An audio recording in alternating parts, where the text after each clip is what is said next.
Now at 6, one more day till the sentencing phase starts for Jodi Arias, and we're going to tell you why she's waking up in a different jail this morning.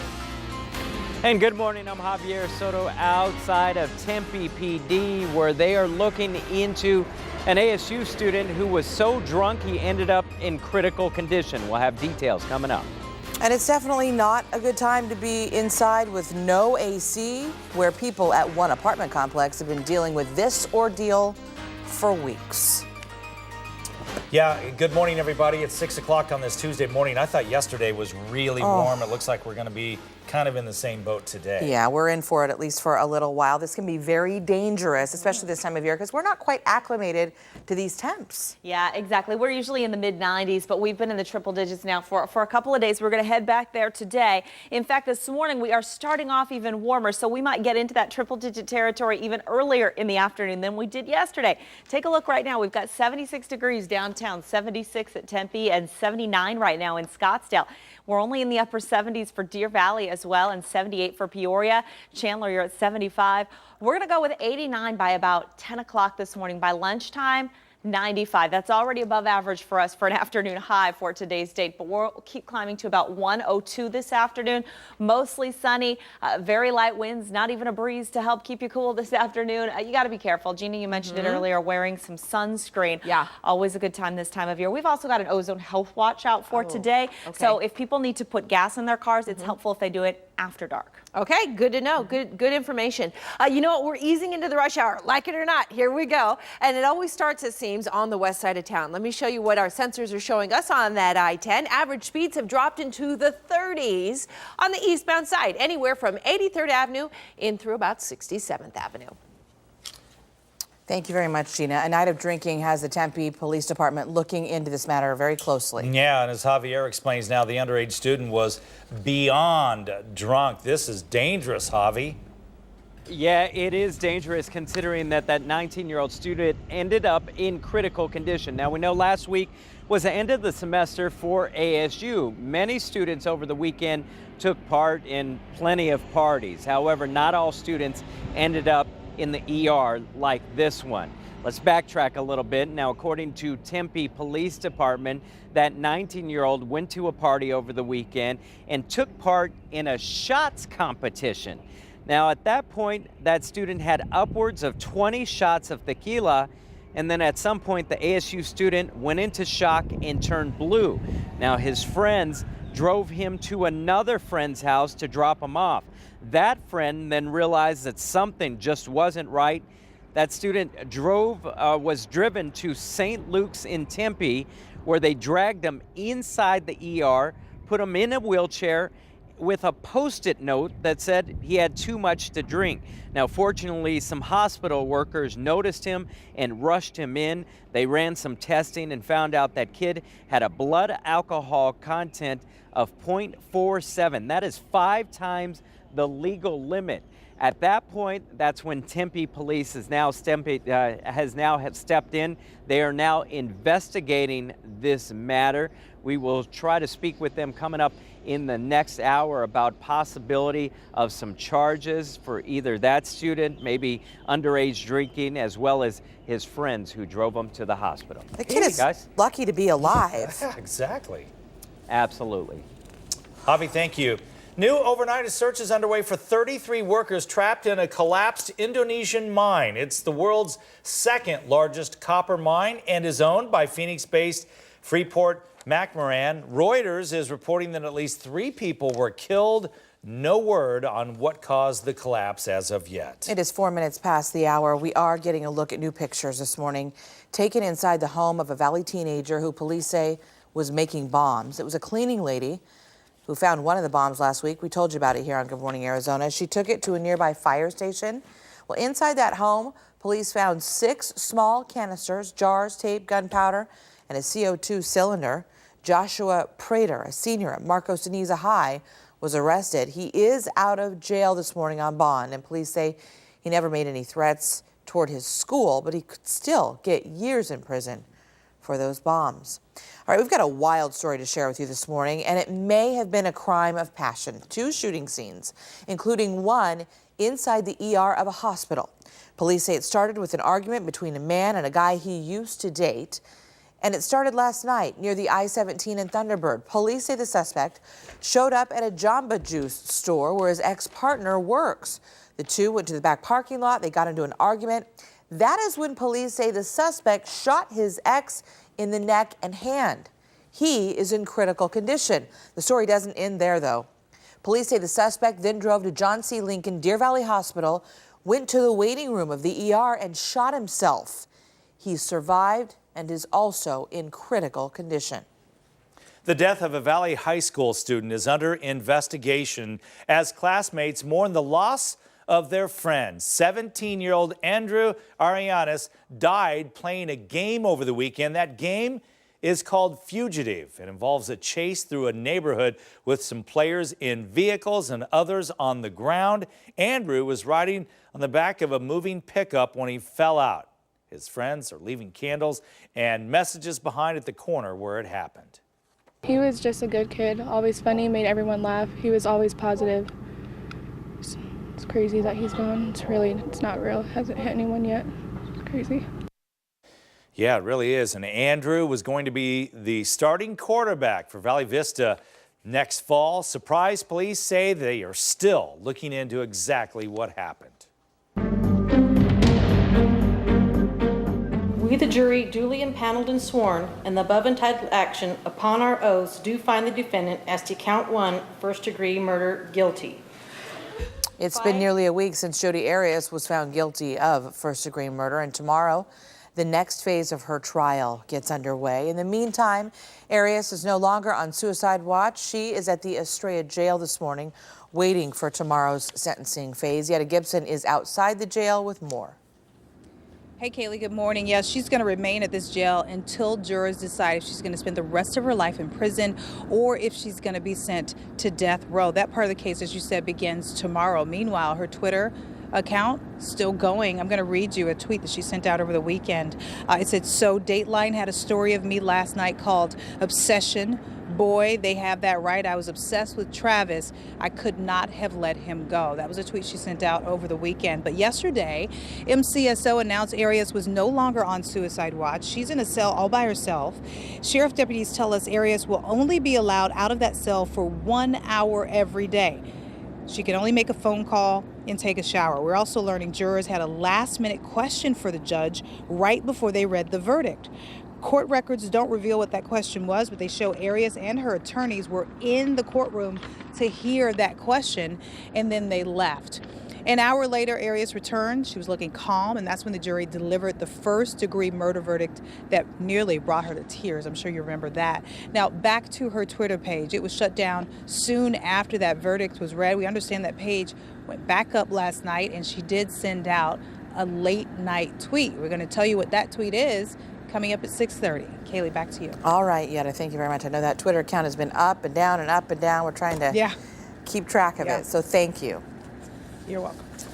Well, the triple-digit temps continue this week, and boy, it's hot out there. Many are tempted to just stay inside and crank up the AC or down. But for people at one Phoenix apartment complex, that's not an option. They haven't had air conditioning for weeks. We're talking about Woodbridge Apartments near 19th Avenue and Glendale. And many are worried, but not just because it's hot. One woman is worried her daughter's medical condition could get worse with the rising temperatures. And we even tried asking management about the situation, and this is what happened. No one can talk to us about the air conditioning problem? Nothing. Please leave the office. Okay. Can you confirm that it's been about 3 weeks since anyone? Please. Okay. You know, they could at least respond, right? It's not the first time that Woodbridge has faced problems. Back in August, the Phoenix Neighborhood Services Department cited the property for hundreds of code violations. The property owner, HK Realty, out of Los Angeles, did not return calls either. Well, it is a piece of Phoenix history, and it now belongs to the government of a foreign country. According to the Phoenix Business Journal, the Arizona Biltmore Resort and Spa has been sold to the government of Singapore. The Biltmore have been going through bankruptcy proceedings. We don't know how much Singapore paid or what they want to do with it, but according to the Business Journal, this is the fourth ownership change for the resort in the past 13 years. Gilbert's Town Council is going to talk about getting rid of the bed tax there. It's the extra 3% paid by hotel guests who stay in town, and while it does bring in an extra $300,000 a year, a portion does have to be used for marketing.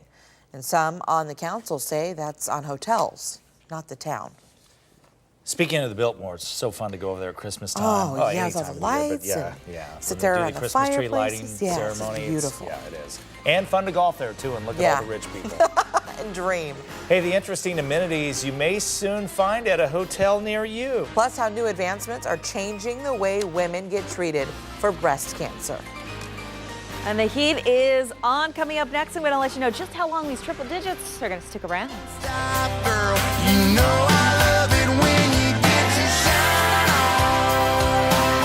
You and me be rocking all night long.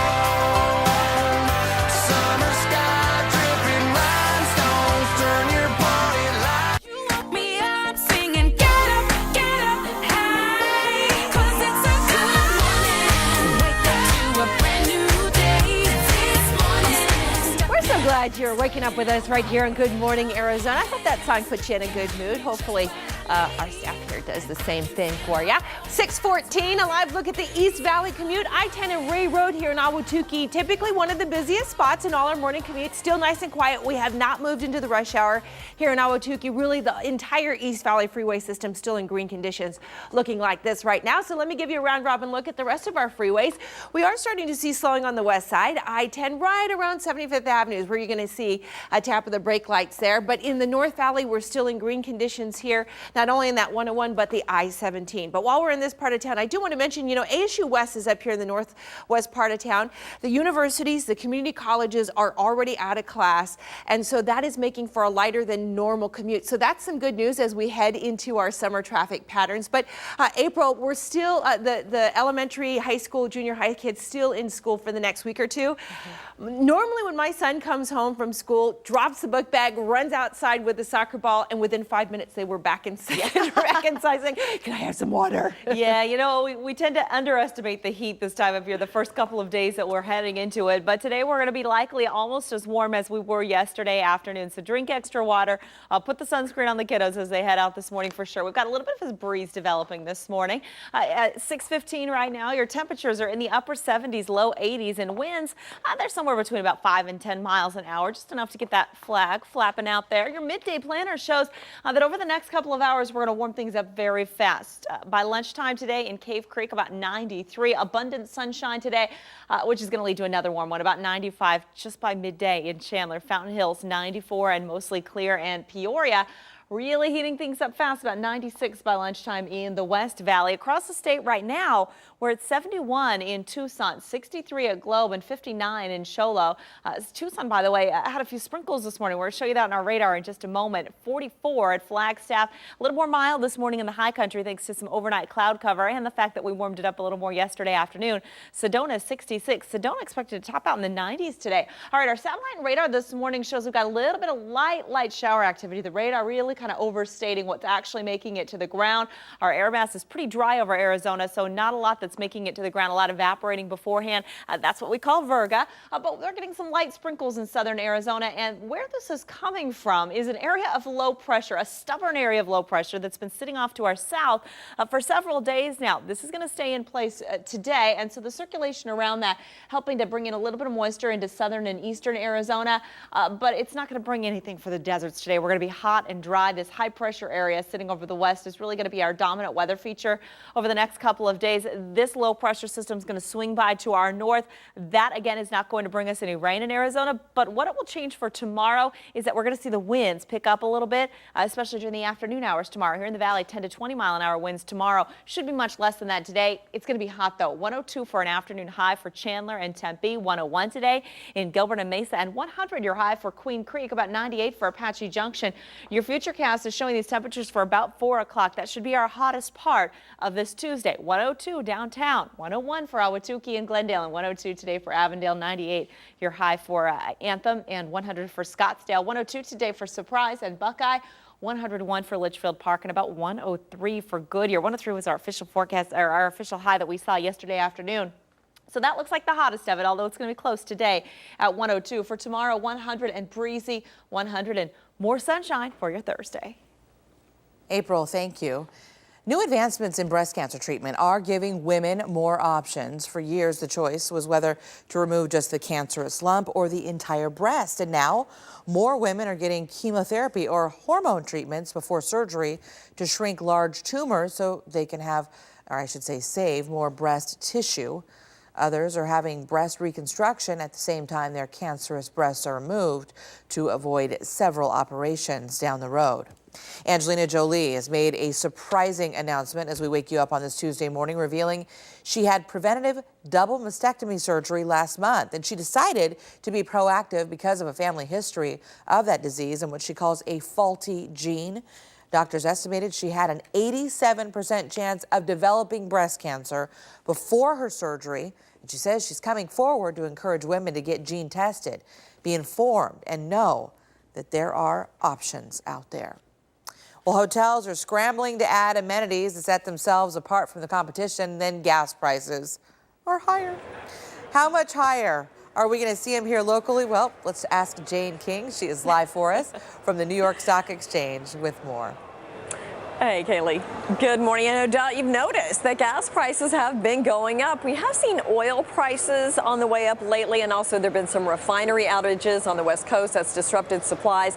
So places like Seattle have seen pump prices surge by 25 cents just in a week. Not as bad near you. AAA has drivers in Phoenix paying an average of $3.43 for a gallon of regular. That's up 2 cents from a week ago. Now, if you're headed to a hotel anytime soon, you may find some, well, shall we say, interesting amenities. USA Today says hotels are stocking rooms with items that aim to one-up the competition and create buzz. So that includes mini oxygen tanks at Kimpton Sky Hotel in Aspen. That's for the high-altitude loving guests who need to catch their breath. And provisions for nursing mothers at the Hard Rock Hotel in Chicago, including travel-sized cooler totes. Okay, remember all that buzz about the Facebook phone? It turned out to be an HTC phone that integrated social networking features. Well, AT&T apparently didn't drum up enough interest by slicing the price to 99 cents. So the carrier now says it's considering whether to stop selling the phone altogether. Well, over at T-Mobile, the initial price of $99 down on an iPhone and then 24 monthly payments of $20, well, that deal is over. So now it goes up to $150. That's for the 16 gig iPhone 5. The same monthly cost, though. And a fare sale from Frontier. You'd have to buy your ticket by the end of Monday. This is for travel through September 21st. There are some blackout dates. They're around the holidays. Some of the lowest fares are $93 between Phoenix and Denver. One way, by the way. Now, as for stocks, a little change yesterday. This morning, actually kind of the same story. Been pretty lackluster so far this week. We're just flat. At the New York Stock Exchange, I'm Jane King, Bloomberg News, reporting for 3TV. Kaylee, back to you. Well, Jane, considering we saw the hottest day of the year so far yesterday, and you're talking about these low fares to Denver from here, I think folks are probably dreaming of the snow. Sounds good, up north. right? Yes. Well, think about this. It was 42 here when I came to work this morning, very near a record low in New York. So, you know, enjoy the warmth. Oh, we will. You know what? See, that's looking at the glass half full. We appreciate it. Thank you. There you go. It is 6:21, and this morning we are learning more about the suspects tied to a Mother's Day shooting. We'll share that with you after the break. And then legalizing same-sex marriage, where this is happening today.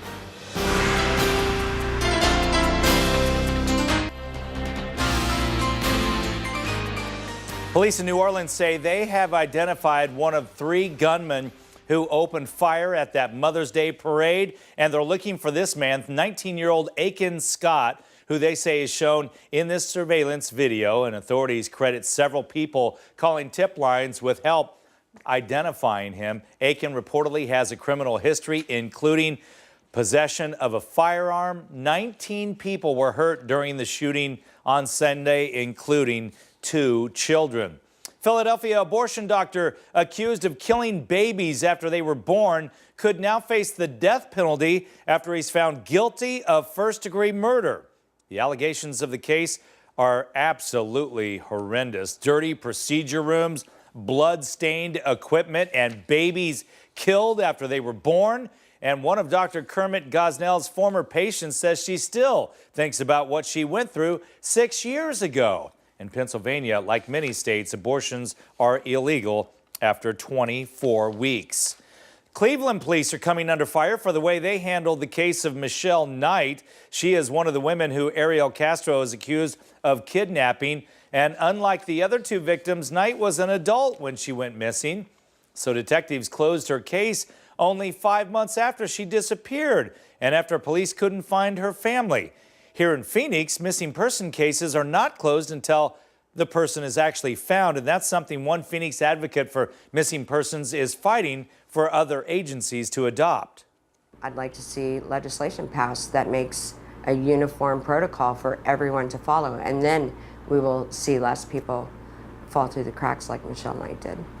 And police say the best thing you can do is follow up with detectives on your unsolved case. And we have a link on our website, azfamily.com, for additional resources to keep a search alive. Later today, Minnesota will become the 12th state in the country to legalize same-sex marriage. The state Senate voted in favor of the bill, 37-30. The bill now goes to Governor Mark Dayton, who said that he would sign it if it passed, and he plans to sign it on the Capitol steps later today. Coming up, why lawmakers at the state capitol are getting a pay cut this morning, and the latest on that Tempe apartment complex that evacuated dozens of people. We're going to hear from one man whose apartment was damaged, Sheena. Well, Scotty, we're moving into the rush hour, not only on the I-10, but on other freeways as well. Well, a beautiful morning. We're off to a mild start, about 78 degrees out right now. But get your walk, your hike in early. We're going to heat it up fast. I'll show you that coming up in your forecast.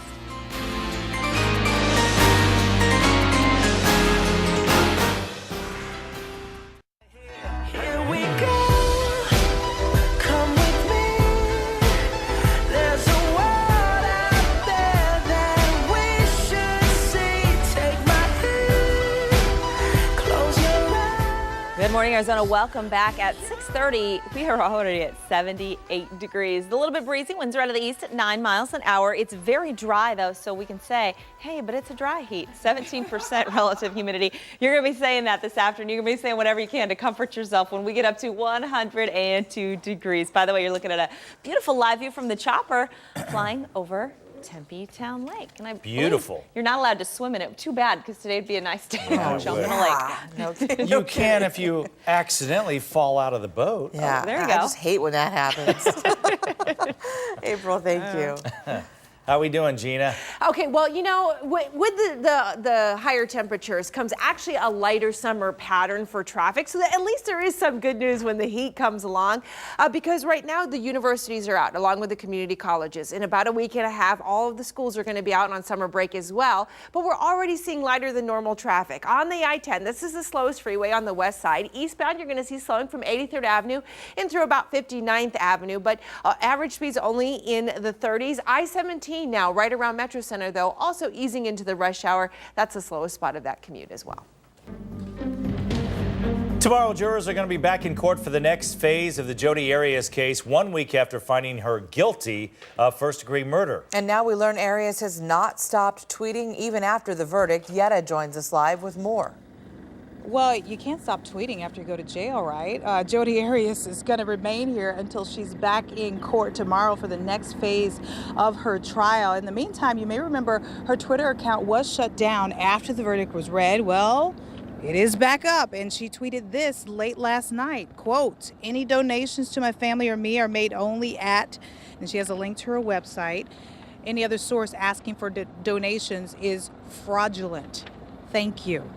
End quote. This morning, we're getting a look behind the scenes of the Jodi Arias story. Yes, a Lifetime movie about this trial. Actress Tanya Raymond will play Jodi Arias, and she told Inside Edition she can relate to the convicted killer.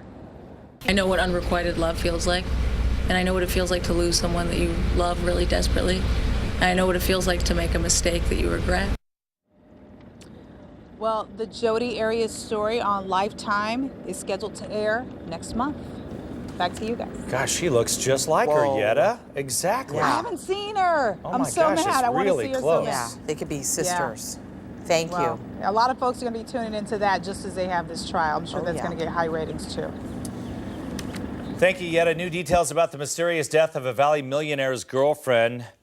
It's video of Jonah Shacknai's brother undergoing a lie detector test. He is the one who found the body of Jonah's girlfriend nude and hanging from a balcony, and Fields Mosley has the story. Look straight ahead, listen and concentrate on each question. Only respond yes or no. This is video of Adam Shacknai undergoing a polygraph and police questioning in July 2011. Regarding the death of Rebecca, did you yourself do anything to her that resulted in her death? No. Shacknai was the only other person staying in his brother's Coronado mansion when Rebecca Zahau died.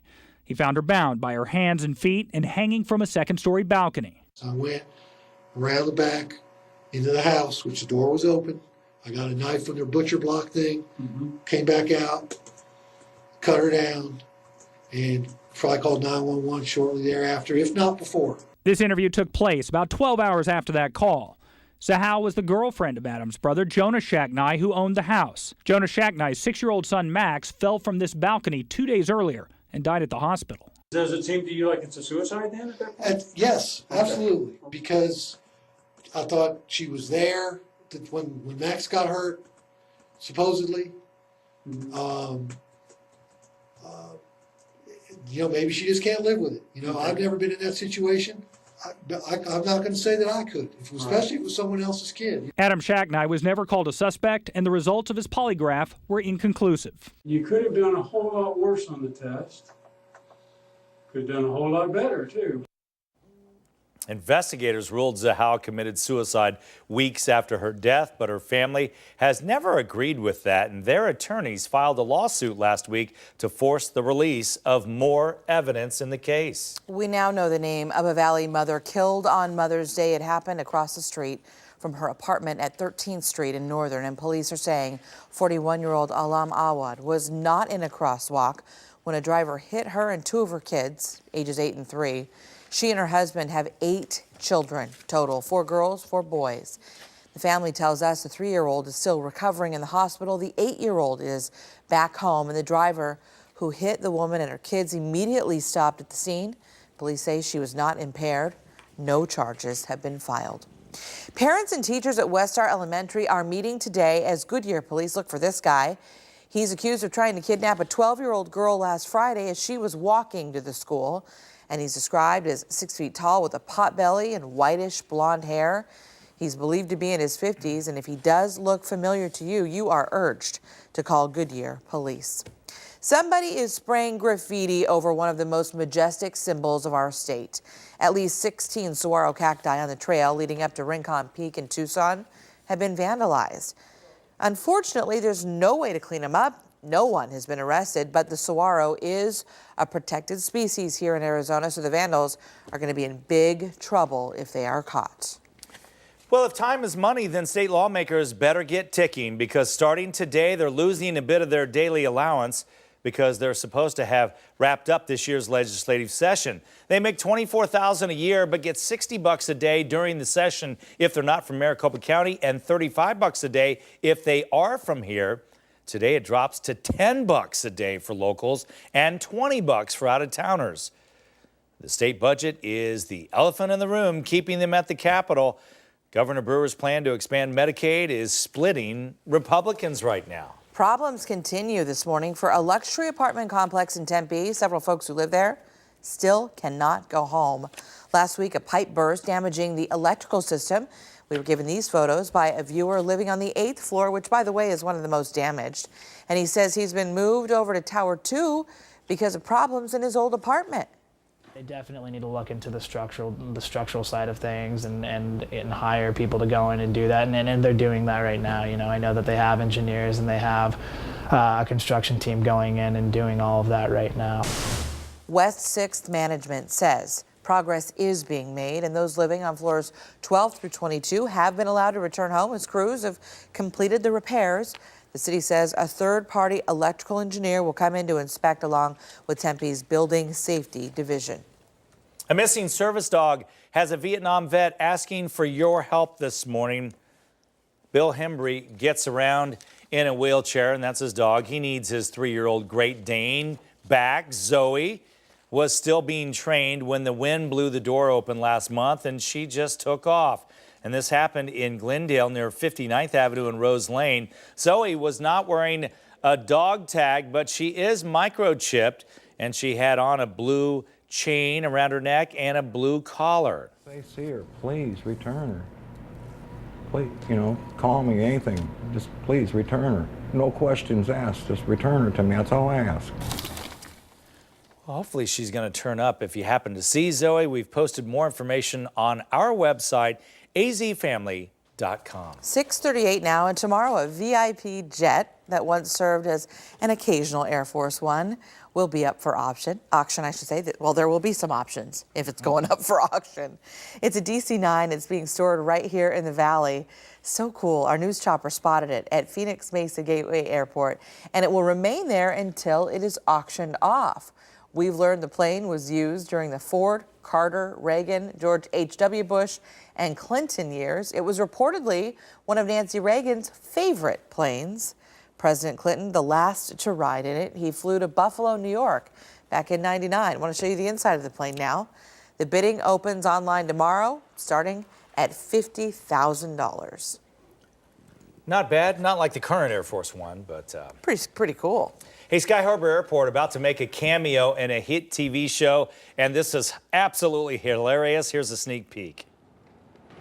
Hope you know a good place to live because I'm... Ooh, dear Lord. Because I'm looking to make a new start. Oh, Mother of God! Dear Lord! That's so good.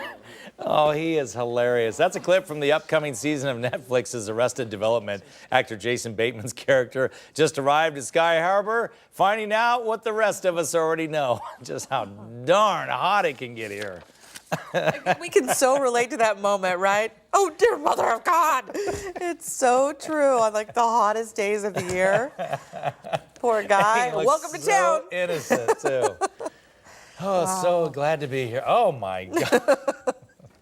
That's so true. All right. Well, we've got a painful play to share with you. It's for one major leaguer. We're going to tell you what happened when he tried to catch a fly ball. It looks like something out of a movie. Yeah. Plus, how sports led to a family reunion more than a decade in the making. It's a great story.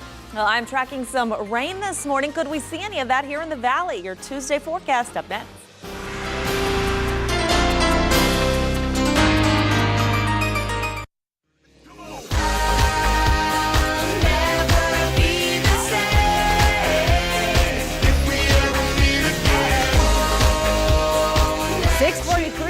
Tuesday morning, here we go. Rush hour, Loop 101 and I-17. Do you commute out of the north part of town? Well, you're already starting to see brake lights. This is the 101 eastbound right here at the I-17 transition. We call it the North Stack.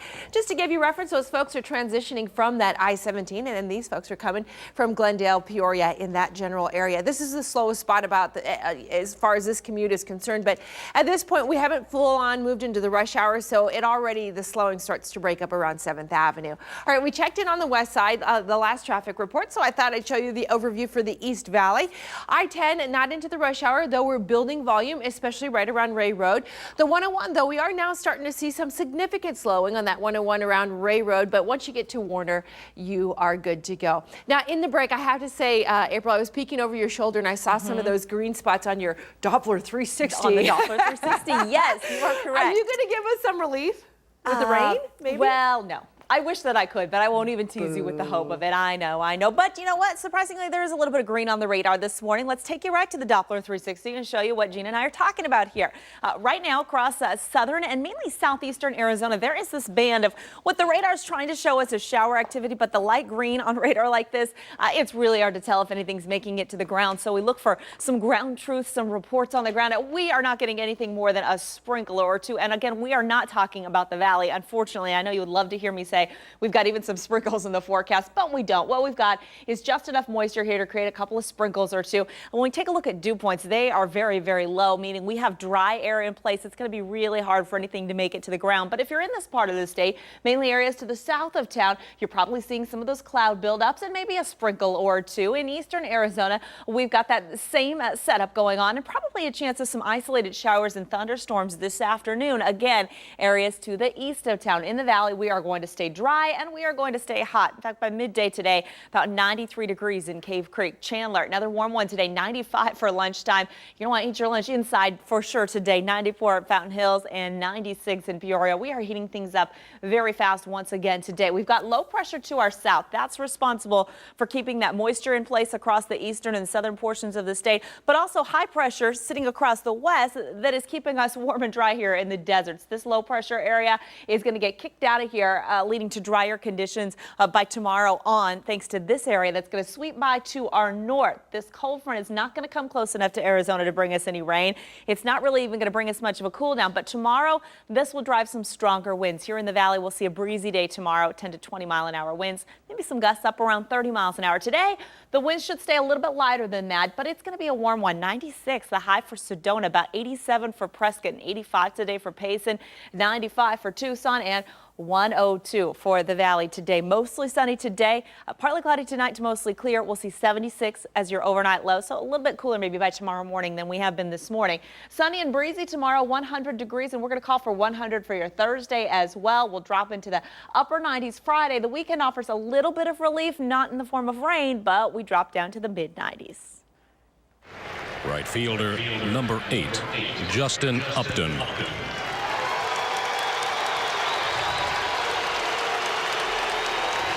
Kind of a mixed reaction from the crowd at Chase last night as Justin Upton returns for the first time as an Atlanta Brave. J-Up made a name for himself wearing Sedona red, of course, but for a while he was the subject of trade rumors until he finally was traded to Atlanta. Upton looking to put on a show in front of his former teammates, and boy, did he ever. Let's go to the highlights. First inning, Paul Goldschmidt rips this one to left field. Goodbye. The solo shot, Diamondbacks on top. Then fifth inning, a 2-run shot by Chris Johnson. He was traded to ATL as part of the Upton deal. Braves go up by 2. Then in the 6th inning, J-Up. Oh boy, did he crush that one, upper deck.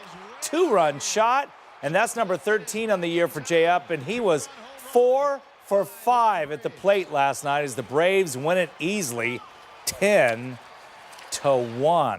Cards take the field later today as the OTAs get underway. That would be organized team activities, and it's a chance to see head coach Bruce Arians get to work with quarterback Carson Palmer and the rest of the Cards' new roster. It's going to be exciting. Speaking of quarterbacks, the Cards released Brian Hoyer. He was signed just last year and was supposed to make $2 million this season, but that's a lot of money for a third-string quarterback. Cards still have Ryan Lindley under contract, so he will likely be the number 3 guy behind Palmer and Drew Stanton. Draft picks signing contracts isn't the big story it once was. They'll all be signed eventually, but second-rounder Kevin Minter agreed to a 4-year deal yesterday. Cardinals now have all their draft picks signed with the exception of top pick Jonathan Cooper. Let's head to the hardwood for some NBA action. 2 teams, 1 win away from the conference finals, and that would include LeBron James and the Miami Heat. Boy, they absolutely dominated the Bulls in Game 4 of their series last night. Meanwhile, the Memphis Grizzlies beat the Oklahoma City Thunder in overtime, putting the defending Western Conference champions on the brink of elimination. And as we go back to baseball for just this painful play, check out Bryce Harper of the Nationals running right into the scoreboard at Dodger Stadium face first. Didn't even get his hand up, maybe just a little bit, but he went down and was definitely hurt. He had some blood on his neck. He did leave the game on his own power. That is hard to watch. Oh my gosh, just to see that and then watch it in slow-mo, it's awful. This is a very uplifting story. I think it's going to give you some hope. It's just great. 2 girls make a surprising discovery at a track meet. They're long-lost sisters. For 17 years, Robin and Jordan, gosh, they look so much alike, don't they? Yeah, they lived in the same city. They played some of the same sports. They never crossed paths. Look at that picture. As a child, Robin bounced around from biological mother to foster care to legal guardian. Jordan was adopted. Well, the two happened to be at the same track meet when their friends noticed an uncanny resemblance. When Jordan heard Robin's last name, it was all the confirmation she needed. I was so anxious to know, more about her, like where did she go to school, how old she was, what did she like. Well, the sisters have since found 4 other siblings they never knew they had. That is just an awesome story. Yeah, that really is. It's beautiful girls. I wonder which one's faster. I'm sure they've settled that a couple times out there on the track.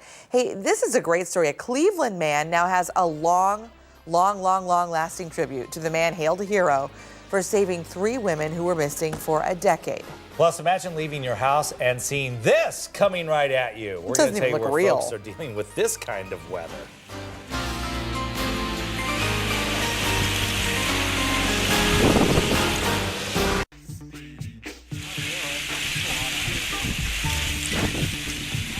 Ever heard of anything like that? High winds helping to push massive ice flows off a lake in Minnesota. It looks like a blob of ice, right? Into the homes of worried neighbors.